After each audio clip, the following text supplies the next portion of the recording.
तो दीपावली महामहोत्सव आ रहा है, सब जगह पर रोशनी ही रोशनी दिखाई दे रही है।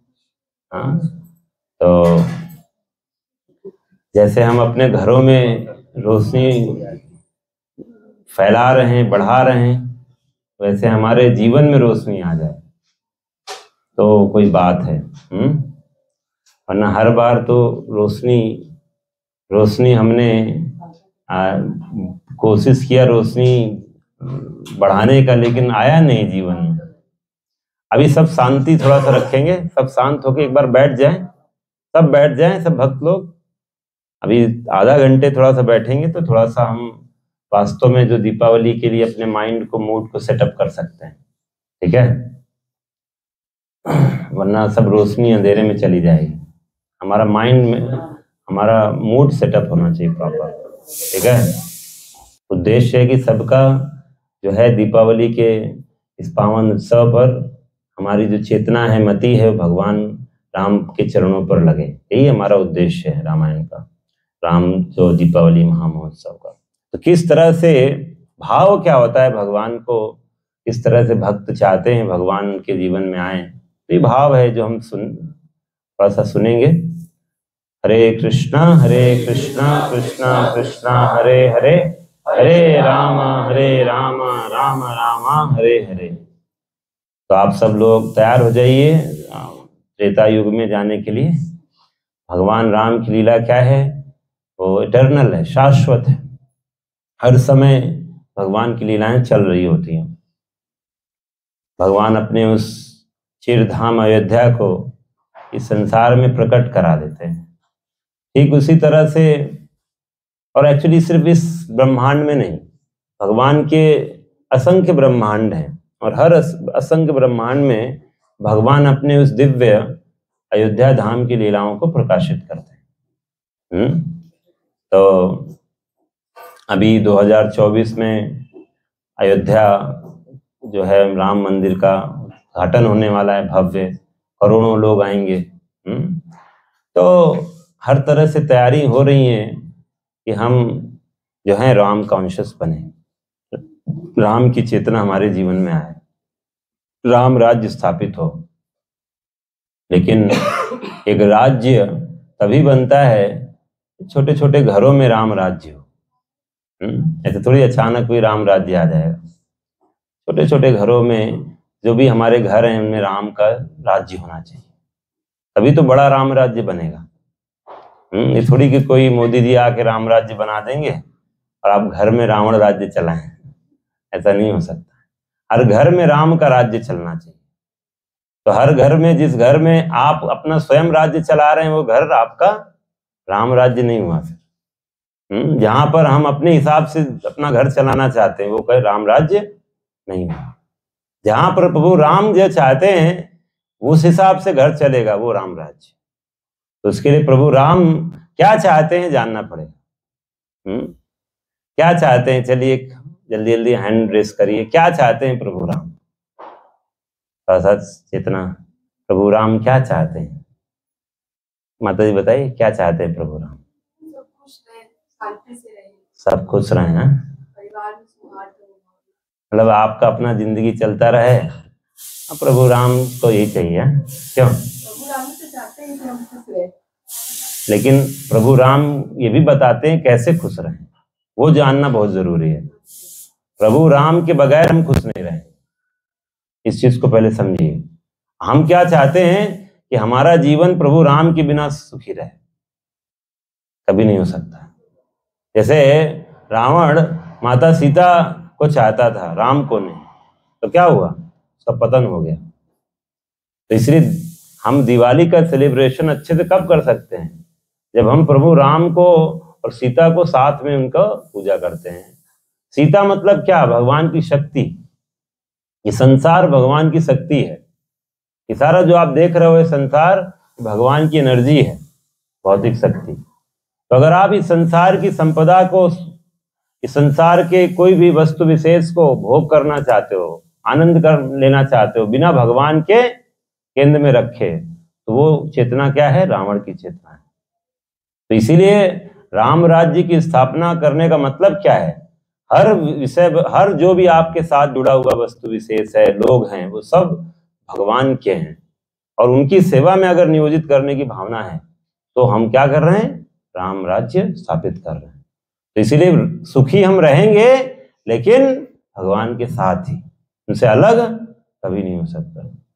यही है कल का लीला जो है कि किस तरह से भगवान राम पूरा 14 साल पूरा होने को है और माता सीता को सब ने प्राप्त कर लिया है। रावण मारा जा चुका है, अभी दशहरा में मारा गया। तो भगवान जो रामचंद्र हैं वो 14 साल का पूरे होने को है। जो लास्ट ईयर था तो उस साल माता सीता का अपहरण हुआ था। तो जब भगवान जो है नागपुर जो स्थान है तो पूरी सोचिए, पूरी वानर सेना, सुग्रीव का पूरा हेल्प, सुग्रीव ने मदद किया आके, सब कुछ हो गया। रावण ने कितना प्रयास किया कि राम को, उनकी सेना को मार दे। भगवान ने अपने शांति दूतों को भेजा, एक बार हनुमान गए, थोड़ा सा ट्रेलर देकर आए राम सेना का। फिर अंगद, फिर एक बार तो सुग्रीव चले गए थे बिना बताए, फिर अंगद गए। हाँ, तो रावण की बुद्धि नहीं खुली, अपने भाई को भी भगा दिया और फाइनली रावण जो है अपने सारे जो जो उसके साथी थे, कुंभकर्ण, मेघनाथ जो पुत्र था, सब एक एक करके मारे गए। और जब रावण मारा जा चुका है और तो भगवान ने जो है माता सीता को प्राप्त कर लिया और इस तरह से भगवान ने वो अग्नि परीक्षा किया। तो अग्नि परीक्षा करने के बाद भगवान यही बोल रहे हैं कि बहुत, क्योंकि उन्हें पता है, भगवान राम को पता है सीता कैसी है। पहली बात तो सीता और राम कभी अलग ही नहीं हो सकते, ठीक है? ये हमारी सोच, वो लीला है। सीता को राम से कौन अलग कर सकता है? सीता को कैसे रावण स्पर्श कर सकता है? तो ये सब एक सोच हमें पता होना चाहिए, भगवान की शक्ति है वो। तो प्रभु राम बोलते हैं, ये प्रसंग यहाँ से शुरू होता है कि सच तो यह है कि मैं सीता की पवित्रता के बारे में जानता था और यह भी जानता था रावण कभी भी उसे कलुषित नहीं कर सकता है, लेकिन फिर भी संसार के सामने सीता की पवित्रता को साबित करने के लिए ये मैंने किया था। तो भगवान दिखाना चाहते दुनिया को, हम सबको भी संसार में माता सीता की जैसे रहना चाहिए। ये संसार लंका के जैसे ही है, जहां पर हर समय हमें लोग भगवान राम की सेवा से अलग करना चाहते हैं और आपको सीता के जैसे पवित्र रहना पड़ेगा। सीता माता सोचो किससे घिरी हुई थी, अशोक वाटिका में बैठी रहती थी और चारों तरफ से जो है राक्षस गण घेरे रहते थे और हर समय वो गुणगान गाते रहते थे रावण का। इस संसार में भी तो ऐसे ही होता है। प्रभु राम का गुणगान करने वाले कितने हैं? हाँ, इस संसार में जितने लोग हैं वो अपना गुणगान कर रहे हैं, नहीं तो दूसरों को गुणगान गा रहे हैं। टीवी चैनल खोलोगे तो दुनिया भर का गुणगान चल रहा है, कोई किसी पॉलिटिशियन का, कोई किसी, दुनिया भर के लोगों का पॉट चल रहा है। नहीं तो हम खुद ग्लोरीफाई कर रहे हैं अपने आप को। तो हार्डली कोई है जो भगवान प्रभु राम को गुणगान करता है। और ऐसे में हनुमान जो है वो जाकर प्रभु राम का गुणगान करना आरंभ कर देते हैं जब अशोक वाटिका में थे। तो माता सीता को लगा कि अरे ये कहीं रावण तो नहीं है। माता सीता को डाउट हुआ, जैसे कभी कभी होता है संसार में, लोगों को लगता है कि भाई ये जो है ये सही बोल रहा है, झूठ बोल रहा है, सही व्यक्ति है, गलत व्यक्ति है। तो माता सीता को फिर कंफर्म हुआ कि नहीं, जो लीला बोल रहा है इसका मतलब कुछ बहुत गुप्त लीलाएं बोली, तो जो सिर्फ प्रभु राम को ही पता था। तो इस तरह से कहने का ये आशय है, बहुत कम लोग हैं जो प्रभु राम के बारे में बताते हैं, राम का गुणगान करते हैं। तो यही अवसर हम यहाँ पर जो है प्रयास कर रहे हैं कि हर मुंह में हमारा एक ऐसा ही जगह बने जहाँ पर हम अलग अलग जगह प्रभु राम का गुणगान हो, कृष्ण का गुणगान हो, और यही जीवन की सार्थकता है। तो भगवान राम यही बता रहे हैं सबको कि मैं जो सीता का परीक्षा लिया इसी वजह से लिया। फिर उस समय जब पूरा माहौल जो है वो शुभ माहौल बन गया, सब जगह से लोग, स्वर्ग से लोग आ रहे हैं भगवान का गुणगान करने के लिए, भगवान इस लीला को देखने के लिए, सीता और राम का मिलन देखने के लिए। एक्चुअली ये एक बहुत मतलब सुखद घटना थी, खासकर उन लोगों के लिए। पता है, जो वानर थे, वानरगण, वो यही देख रहे थे हमने किसके लिए इतना तपस्या किया, क्योंकि उनका सुग्रीव के लिए तो कर रहे थे वो, लेकिन एक होता है ना इस भाई कौन है वो इतना विशेष, इसके लिए इतना लड़ाई झगड़ा हुआ, इतने लोग मारे गए, इतने वानर मारे गए, इतना कुछ व्यवस्था हुआ है, क्या नहीं हुआ है रामायण राम जो युद्ध कांड में। तो सब देखना चाह रहे थे वानर, कौन है वो, कौन है सीता, कौन है, सबका सीता पे ऐसा बहुत एक सबके अंदर उत्सुकता थी। और खासकर स्वर्ग से भी कुछ लोग आए हुए थे, जैसे दशरथ महाराज, वो भी आए हुए थे, और शिव जी भी आए हुए हैं। तो शिव जी बोल रहे हैं राम जी को, मेरे प्रिय भगवान, शक्तिशाली रावण का संहार करके आपने एक चमत्कारी कार्य किया है, जिसकी महिमा का गुणगान तीनों लोकों में इस सृष्टि के अंत काल तक किया जाता रहेगा। इतना सुंदर लीला भगवान आकर रचते हैं।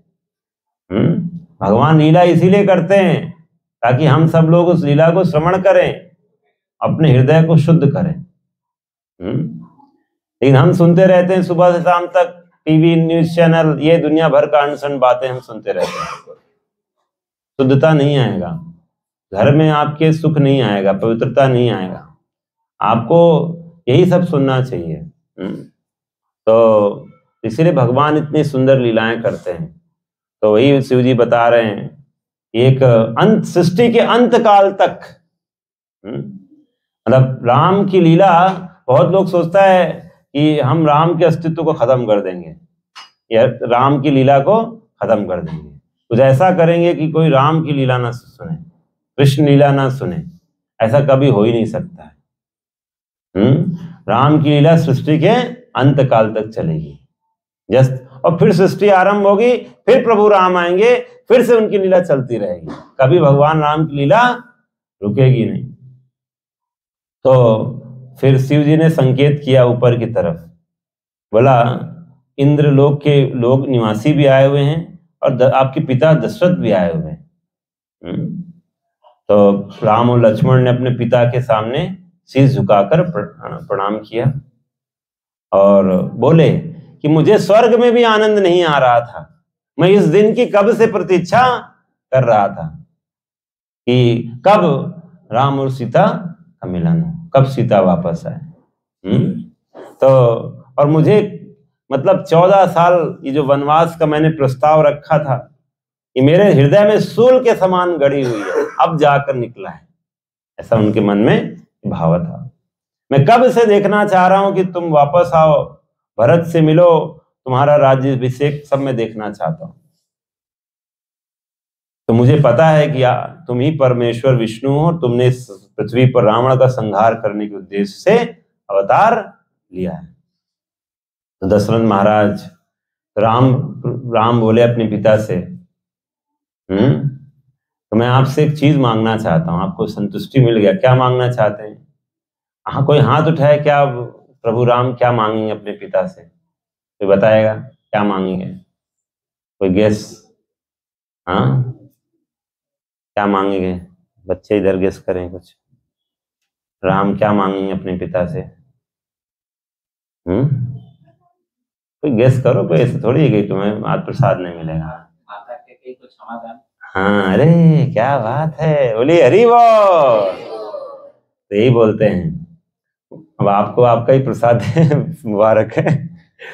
वह यह कि मेरे वनवास की घोषणा के समय आपने कैकेयी और भरत का त्याग कर देने के संबंध में जो कटु शब्द कहे थे, कृपा करके अब आप उन्हें वापस ले लें। ये मेरी इच्छा है। हाँ, तो बोला तथास्तु तथास्तु। और इस तरह से लक्ष्मण को गले लगाकर बड़े भाव से, और इस तरह से लक्ष्मण को भी बहुत धन्यवाद दिया कि अपने भाई का किस तरह से, ऐसा भाई कहाँ मिलेगा आपको। कि जब तक रामलीला नहीं सुनोगे तो आदर्श भाई, आदर्श पति पत्नी, इन सब का आप कैसे संस्कार दे पाओगे अपने परिवार वालों को। आप जाके टीवी में घर घर की कहानी खोल दोगे तो कहाँ से मिलेगा आपको आदर्श परिवार। यहाँ पर कोई कुछ बोल रही है, कोई षड्यंत्र चल रहा है। हाँ, सास का षड्यंत्र बहू के लिए, बहू का षड्यंत्र सास के लिए। हाँ, ये सब सुनने से कुछ नहीं होने वाला है। ठीक है, तो आपको सुनना पड़ेगा कि राम के लिए लक्ष्मण और सीता ने क्या सैक्रिफाइस किया। कोई जरूरत नहीं थी, भाई को जाने का जरूरत ही नहीं था, आराम से रह सकते थे। लक्ष्मण को कोई बाउंडेशन था कि भाई ही वाज फोर्स्ड टू, नहीं, अपनी इच्छा से वो अपने प्रभु राम के लिए चले गए।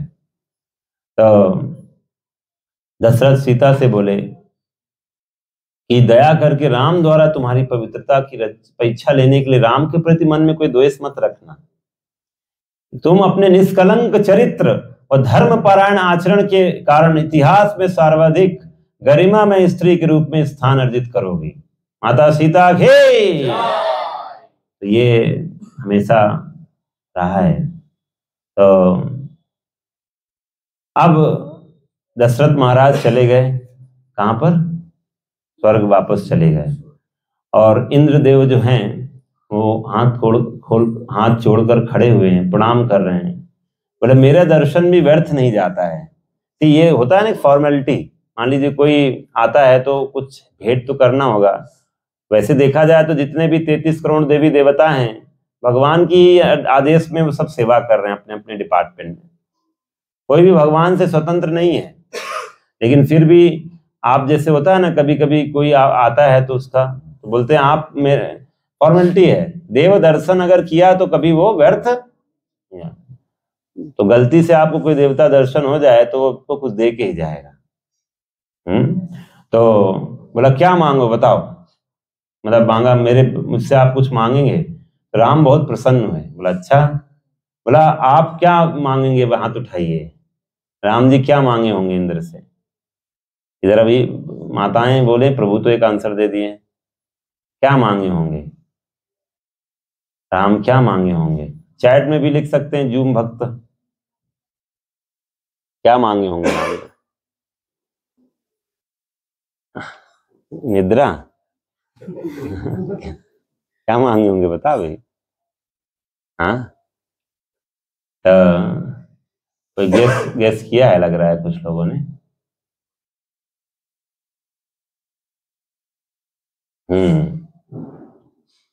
कह रहे हैं कि भक्त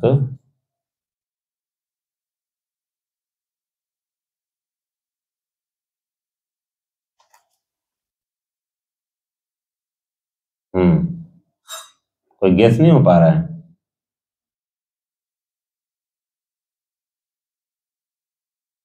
ओके, तो बोलते हैं आप कृपा करके, हाँ, ये जो जीव हैं वानरगढ़, उनके प्राण वापस कर दीजिए।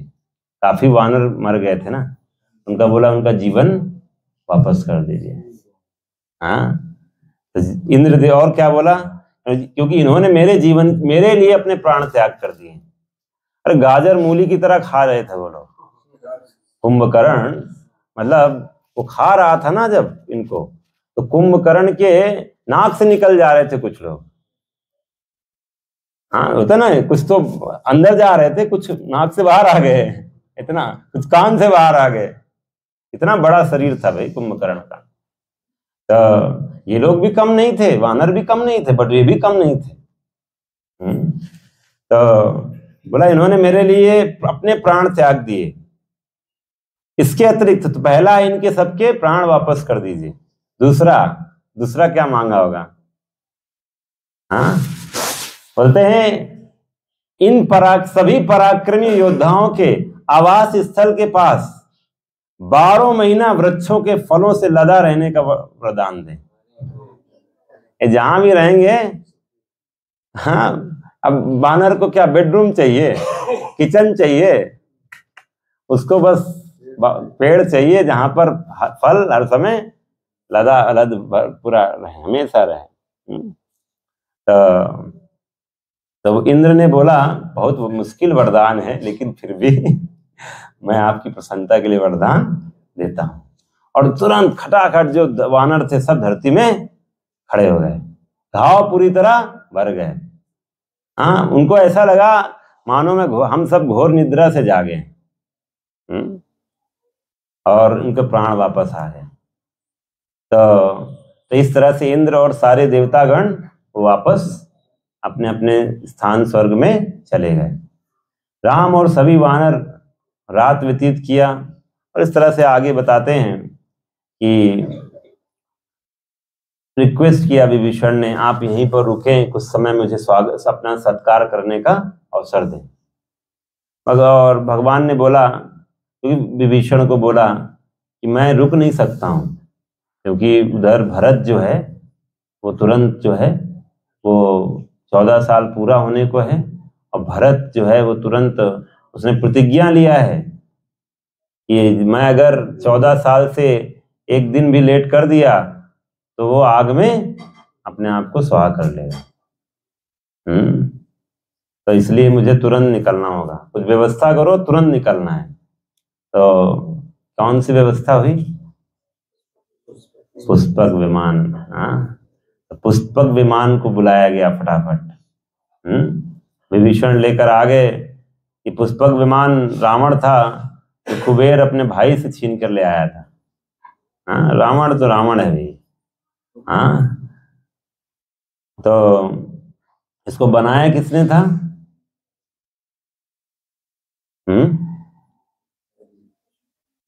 हाँ, विश्वकर्मा जी ने बनाया था। सोने से बना हुआ था, वैदुर्य रत्न के बने आसन थे। मतलब इसमें कितने भी लोग भर जाते, कभी हमेशा सीट खाली रहेगा। जैसे इस कमरे में कितने भी लोग आ जाए, हमेशा सीट खाली रहेगा। क्लासरूम में ऐसे ही होता है, क्लासरूम भरता नहीं है, हमेशा कोई ना कोई एडजस्ट हो ही जाता है, जगह खाली रहेगी। तो इस तरह से जो है, जैसे गोवर्धन लीला नहीं होने आने वाला है, तो गोवर्धन लीला में भी ऐसे ही है। एक गोवर्धन के अंदर सारे भक्त 9 लाख तो नंद बाबा की गायें हैं, वो भी समा गए। पूरा ब्रज गोवर्धन के अंदर आ गया। कैसे? भगवान का जो आध्यात्मिक जगत होता है वो एक्सपैंड करता है, वो भौतिक बाउंड्रीज से नहीं सीमित होता है ना। तो इस तरह से पुष्पक विमान आ गया। तो पुष्पक विमान से जो है राम तो सारे जो है लक्ष्मण सीता के साथ भगवान राम आरूढ़ हो गए, और भगवान जाते जाते बोल रहे हैं वानरों से कि मेरी ओर से पराक्रम के साथ युद्ध में लड़ने के लिए मैं किसी भी प्रकार से आप सभी वानर योद्धाओं के ऋण से मुक्त नहीं हो पाऊंगा। भगवान अपने भक्तों के ऋणी हो जाते हैं, उनके भक्त उनके लिए इतना कर देते हैं। आपकी अविचल भक्ति में सेवा भविष्य में भक्त गणों को प्रेरित करेगी। इस भाव से आपने मतलब अपना सर्वस्व मेरी सेवा में लगाया है, तब वो आगे लोग आपका यश गान अमर रहेगा। आप लोग किष्किंधा लौट जाएं और महाराज सुग्रीव के नेतृत्व में आनंद पूर्वक जीवन व्यतीत करें। और मेरे प्रिय विभीषण, आप इसी क्षण से लंका का शासन कार्य संभाल लीजिए, क्योंकि बिना राजा के कैसे प्रजा हो सकती है। तो आप, क्योंकि लंका राजा विहीन हो चुकी है ना। तो सुग्रीव और विभीषण ने क्या रिक्वेस्ट किया?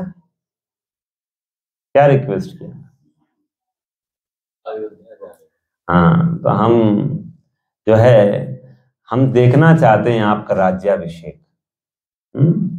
हम बाद में अपना शासन संभाल लेंगे, अभी आपका राज्याभिषेक हम देखना चाहते हैं, तो आपके साथ हम जाना चाहते हैं।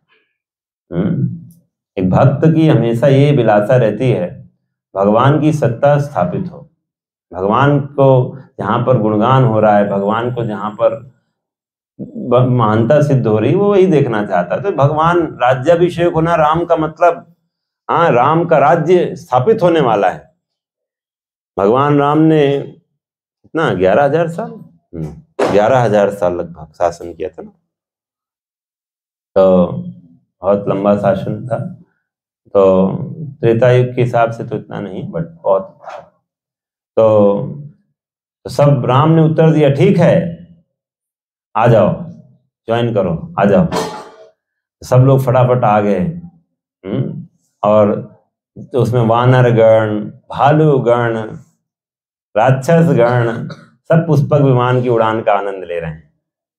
मतलब आप सोचो कि पूरा का पूरा हरमू क्षेत्र उड़ा दिया जाए हवा में, आनंद आएगा उड़ते हुए पूरा का पूरा हरमू। अब एक्चुअली देखा जाए तो कितना, इमेजिन आप कितना साइज होगा, यू कैन नॉट इमेजिन। हाँ, तो ऐसे ही पूरा का पूरा रांची उड़ रहा है हवा में, ऐसे समझो। और ज्यादा बड़ा करना हो तो हवा में उड़ रहा है रांची। रांची तो वैसे हवा में ही है, जमीन में तो आपको लग रहा है, आप बैठे हो तो आपको लगता है जमीन में, ये पूरा पृथ्वी तो हवा में ही है ना, स्पेस में तो झूल रही है ना, पृथ्वी तो हवा में ही है ना, ठीक है। लेकिन ऐसे बैठे हुए तो हमें समझ में नहीं आ रहा, लेकिन हम सब हवा में ही तैर रहे हैं, हवा में। तो इस तरह से सब के सब बैठ गए विमान में, और प्रभु राम जो हैं माता सीता को दिखा रहे हैं कि देखो तुम्हारे खातिर कितने पराक्रमी राक्षस सब मारे गए हैं, देखो ये रावण है, नहीं ये रावण नहीं है, एक कुंभकर्ण है, इंद्रजीत है, ये देखो हटा रहा है, कह मेरे ऊपर मत करो, ये प्रहस्त है। तो ऐसे जितने भी राक्षसगण मारे गए थे, भगवान वो सब पड़े हुए थे, इतने छोटे छोटे थोड़ी थे कि दूर से सोचो आकाश मार्ग से भी दिखाई दे रहे हैं लोग। जो मोराबादी ग्राउंड में मेघनाद, कुंभकर्ण, हाँ और कौन रहता है, कुंभकर्ण, रावण को तो भूल है, रावण, कुंभकर्ण और मेघनाद, ये तीनों खड़े रहते हैं, तो खूब ऊंचे ऊंचे रहते हैं कि नहीं। अभी लोग देखे नहीं है, अगली बार देख लेना जाके, ठीक है। तो ऐसे कैसे होगा, रावण को जलता हुआ देखना अच्छा होता है, शुभ होता है, ठीक है। तो ये इतने बड़े बड़े थे, हाँ, तो दूर से दिख रहे थे। और फिर भगवान दिखा रहे, ये देखो ये नल सेतु है, हाँ, जिसको चलकर हम समुद्र पार करके तुम तक पहुंचे। और भगवान वहीं पर घोषणा भी कर रहे हैं, आज से सेतु बंधु अत्यंत पवित्र तीर्थ स्थल हो जाएगा, और यहाँ के दर्शन करने मात्र से व्यक्ति के सभी पाप नष्ट हो जाएंगे। तुम लोग गए थे ना, कुछ तुम लोग गए थे, राम सेतु गए थे ना, हाँ वही रामेश्वरम। तो इस तरह से भगवान किष्किंधा के दर्शन दिखा रहे हैं। किष्किंधा आए, सुग्रीव का ऊपर उड़ते उड़ते सब आ रहा है। तो सीता माता बोलती हैं कि मैं चाहूंगी कि जो जितने भी वानरों की जो पत्नियां हैं वो भी हमारे साथ अयोध्या चले। तो फटाफट बोला ओके, फटाफट सब आ गए और पूरी पार्टी ज्वाइन हो गई। तो देख रहे हो पुष्पक विमान में जगह ही जगह है, खत्म ही नहीं हो रहा है। और फिर बताते हैं भगवान यही वो जगह है, ऋष्य श्रृंग पर्वत, जहां पर सुग्रीव से पहली बार मुलाकात हुई थी। ये पंपा झील है, ऐसे से करके ये वो स्थान है जहां से तुम्हारा अपहरण हुआ था। ये चित्रकूट है जहां पर भरत हमसे मिलने आए थे, भरत मिलाप हुआ था ना चित्रकूट में। ये यमुना नदी है, विशाल गंगा नदी है, ये राजा गुह की राजधानी है। और ऐसे कहते करते उल्टे क्रम में भगवान सारी लीलाओं को स्मरण कर रहे हैं। इससे भगवान ये संकेत दे रहे हैं कि हमें भी ऐसे भगवान की लीलाओं का स्मरण हर समय करते रहना चाहिए। पूरा भारतवर्ष भगवान राम की लीलाओं से चिन्हित है, जगह जगह भगवान राम की लीलाएं हुई हैं। अभी जैसे इंडिया का नाम भारतवर्ष पड़ा है, ऐसे कुछ समय बाद ऐसे ही होना चाहिए, सब जगह स्थान भगवान के नाम से ही साथ, क्योंकि भगवान की लीलाएं हर जगह हुई। तो इस तरह से भरद्वाज आश्रम में रुके। भरद्वाज आश्रम ये प्रयागराज में, प्रयागराज में भरद्वाज आश्रम है, हम लोग वहाँ जाते थे, उधर है। तो भरद्वाज मुनि से उन्होंने जानकारी लेना चाहा, अयोध्या में क्या चल रहा है। बताया कि भरत किस तरह से आपके लिए कितना त्याग किया है, वो 14 साल वो राज्य का सुख ही नहीं भोगा है। नंदी ग्राम उसने पूरा एक बना रखा है, अपना कुटिया में रहता है और कुछ भी नहीं खाता है, जौ खा के, और बड़ी मतलब तपस्या कर रहा है, इंतजार कर रहा है कि एक दिन की कब प्रभु राम वापस आएंगे। आपके चरणों को ही बस रखा हुआ है, और चरणों को, आपके जो चरण पादुका है वही राज्य को चला रहे हैं, आपके चरणों से ही चल रहा है, आपकी कृपा से ही चल रहा है। तो भगवान जो है, तो ये फिर से भरद्वाज मुनि भी बोले कि क्या करें आपकी सेवा। तो क्योंकि आपने तो पृथ्वी का भार कम कर दिया रावण जैसे पापी को नाश करके, तो आप मुझसे वरदान मांग सकते हैं। तो फिर उन्होंने ये मांगा, अयोध्या तक पहुंचने वाले मार्ग के पास स्थित सभी वृक्ष फलों और फूलों से लद जाएं। क्योंकि रास्ते में भी तो वो तो पहले व्यवस्था कुछ और थी, किष्किंधा के आसपास का था।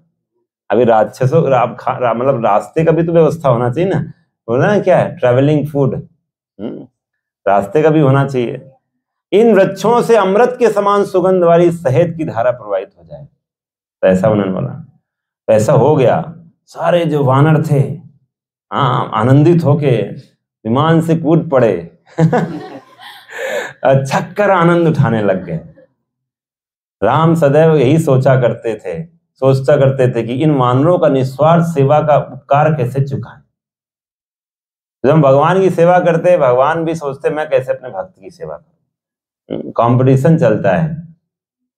तो इस तरह से भगवान राम ने जो है हनुमान को बोला कि तुम पहले थोड़ा जाके, क्योंकि समय बहुत हो रहा था और जो है भरत वो राउंड ले रहे थे, समय हो रहा था, तो तुम जल्दी जाओ और तुम भरत को जाकर सब कुछ बताओ जो जो घटना हुई है, और उसके बाद तुम भरत के अंदर की भावना को देखो, भरत की क्या इच्छा है, भरत चाहता क्या है। हो सकता है उसको राज्य की अगर इच्छा है, थोड़ा भी बहुत है, तो मैं वहां नहीं जाऊंगा, मैं उसको वही राजा बन जाए। तो वो जानना चाह रहे थे, हनुमान को भेज दिया। हनुमान फटाफट पहुंच गए और दूर से ही बोलने लग गए, राम आ रहे हैं, प्रभु राम आ रहे हैं।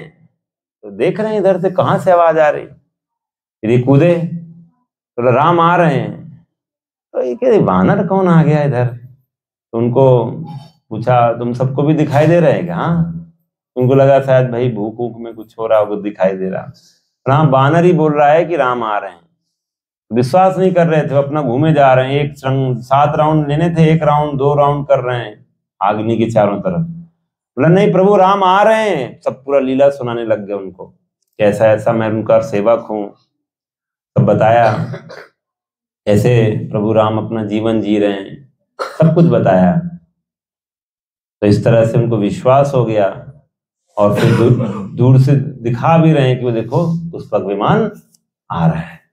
वानर सेना भी दिख रही है, दौड़ती हुई अपना आ रही है, मस्त आनंद उठाते हुए। तो इस तरह से जो है पूरी सूचना फैल गई। भरत महाराज ने फटाफट शत्रुघ्न को बताया कि तैयारियां किया जाए प्रभु राम के आने की, और बताया कि आपने आनंददायक समाचार मेरे पास लेकर आए हो। मैं इसी क्षण आपको पुरस्कार देता हूं। क्या पुरस्कार देंगे? 1 लाख गायें, 100 गांव, विवाह के लिए भी कुछ कन्याएं दे रहे थे उनको, ऐसे की जरूरत नहीं है। कृपा करके बैठ जाएं और राम के वनवास के दौरान जो भी घटनाएं घटी थी सब मुझे बताएं। तो इस तरह से बताते हैं, जो नंदीग्राम से लेकर अयोध्या तक, क्योंकि नंदीग्राम में रहते थे, अयोध्या तक जाएंगे तो नंदीग्राम आ रहे थे प्रभु राम। नंदीग्राम से अयोध्या तक के लिए जो हाईवे बना दो पूरा फटाफट। सारे तुरंत कारीगर श्रमिक आ गए, तुरंत व्यवस्था चालू, प्रबंध हो गया। भरत राम की खड़ाई, श्वेत रंग का राजसी छत्र चामर उठा लाए, अनेक ब्राह्मणों को साथ ले आए, कुटिया से बाहर निकलकर मार्ग पर खड़े हो गए और राम के आगमन की प्रतीक्षा में वहां शंख तथा ढोल नगाड़े बजाने लगे।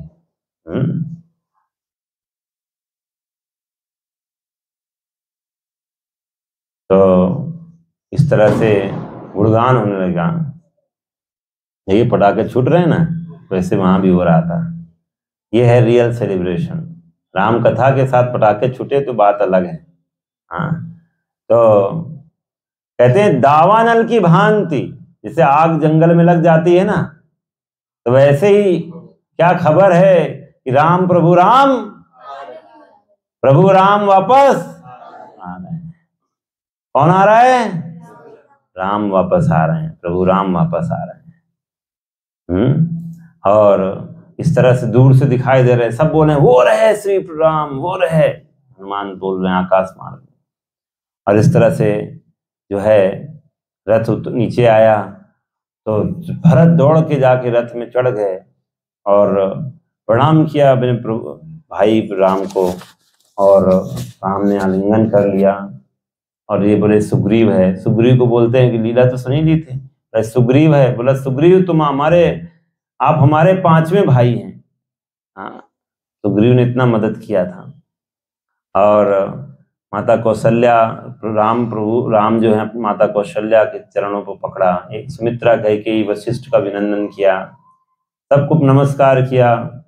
भरत अपने हाथों से जो लकड़ी की खड़ाई थी राम की लेकर आए, राम के चरण कमलों में ध्यान से खड़ाऊ पहनाया। भरत बोले ये राज्य वह राज्य जिसकी निगरानी में आपकी अनुपस्थिति में कर रहा था। आपकी दया से अयोध्या धन धान्य से समृद्ध है, कोषागार भंडार घर सेना में 10 गुना वृद्धि हो गई है। अब मेरा कर्तव्य पूरा हुआ, इसलिए मैं यह सब समस्त शासन कार्य आपको सुपुर्द करता हूं। तो ऐसे ही हमारे अंदर भावना होनी चाहिए। हम सब भगवान की संपत्ति को जब्त करके बैठे हुए हैं और हम क्लेम कर रहे हैं कि किसका है? मेरा है। हाँ, क्या करना है आपको? सब हैंड ओवर कर देना है प्रभु राम को। हाँ, और एक चीज याद रखिएगा, जैसे इन्होंने हैंड ओवर किया था तो उनका धन क्या हुआ? खत्म हो गया, 10 गुना वृद्धि हो गई। भाई भगवान को देने से कभी भगवान को समर्पण करने से घटता नहीं है। तो इस तरह से, और उन्होंने बोला, पुष्पक विमान को बोला वापस चले जाओ अपने मालिक के पास। असली मालिक कौन? कुबेर के पास चले जाओ। और राम को बड़े अच्छे से श्रृंगार हुआ, क्योंकि इतना सोचो 14 साल से पूरा कैसे शरीर हो गया होगा। सुंदर श्रृंगार हुआ भगवान राम को। और सुमंत्र शत्रुघ्न के आदेश पर सुसज्जित रथ लेकर राम के पास आ गए। यही वो सुमंत्र हैं, छोड़ने भी गए थे ना ये। हाँ, और भरत जो है घोड़ों की लगाम अपने हाथ में ले ली। देख रहे हो, शत्रुघ्न ने श्वेत रंग का राशि छत्र पकड़ा। राम के एक तरफ लक्ष्मण, दूसरी तरफ विभीषण खड़े हो गए, पंखा तथा चामर डोलाने लग गए। आकाश लोक से देवताओं और दिव्य ऋषियों ने अत्यंत ध्यान से चुने गए शब्दों में राम की महिमा का बखान किया। और राम अयोध्या की तरफ बढ़ रहे हैं। उनके पीछे पीछे एक विशाल जुलूस चलने लगा। सभी वानरों ने मानव रूप धारण कर लिया। जा रहे हैं ना, थोड़ा माहौल उसी हिसाब से, नहीं तो लोग बोलेंगे जंगल से कौन आ गया। और हाथियों पर सवार हो गए। देखो, वानर हाथी पे सवार हो गए। अपनी राजधानी में प्रवेश करने पर राम ने देखा कि सभी नागरिक अपने घरों से बाहर निकल आए। अब मार्ग के दोनों तरफ खड़े होकर उनका स्वागत कर रहे हैं। स्त्री पुरुष बूढ़े बच्चे सभी लोग राम को ऐसे निहार रहे थे मानो बहुत समय पहले बिछड़ा हुआ कोई अपना सगा वापस आ रहा हो। हम सब प्रभु राम से बिछड़े हुए हैं, अपने कपड़े लहराकर स्वागत कर रहे हैं। कोई उत्तेजना से उछल कूद करते हुए लोग चिल्ला उठे, हमारे प्रिय राजकुमार लौट आए हैं। अपने भक्तों का उद्धार करने वाले भगवान राम की महिमा अमर रहे। तो इस तरह से जो है भगवान, इस तरह से अयोध्या वासियों के प्राण वापस आ गए। आपको पता होना चाहिए, भगवान राम अयोध्या में नहीं थे, तो अयोध्या जो है वहां पर लोगों का खाना पीना सब ऐसे बंद हो चुका था। सब कुछ ऐसे ही हो गया था। सब जाकर सब वही सोच रहे थे कि ये अयोध्या जाने, उस समय यही था कि अयोध्या जंगल बन जाए, हम सब जंगल जा रहे हैं, जंगल अयोध्या बन जाएगी, क्योंकि जहां प्रभु राम रहेंगे वहीं तो अयोध्या है। जिस कैकेयी को, उसके बेटे भरत को करने दो राज्य, हम सब जा रहे हैं जंगल। ऐसा हो गया था, लेकिन आज उनके प्राण वापस आ गए हैं। तो इस भावना से हम सबको प्रभु राम को स्वागत करना चाहिए। ये है दीपावली, ठीक है। तो दीपावली की असली सेलिब्रेशन यही है कि हम सब जिन प्रभु को अपने से हमने बहुत दूर कर लिया है, ये अयोध्या वासी तो 14 साल से दूर थे, हम तो न जाने 14 करोड़ 14 अरब जन्मों से भगवान से दूर हैं। इसीलिए रामायण भगवान की कथा हम सबको दे के जाते हैं कि हम उसका श्रवण करें और हमारे हृदय में ये भावना आ जाए कि मुझे भी उन अयोध्या वासियों की तरह प्रभु राम से जुड़ने की भावना विकसित करना चाहिए। और इस कलयुग में उसको विकसित करने का सबसे उच्च तरीका है उनका नाम लेना। हरे कृष्णा कृष्णा कृष्णा हरे हरे, हरे राम राम राम हरे हरे, हरे कृष्णा कृष्णा कृष्णा हरे हरे, हरे राम राम राम हरे हरे।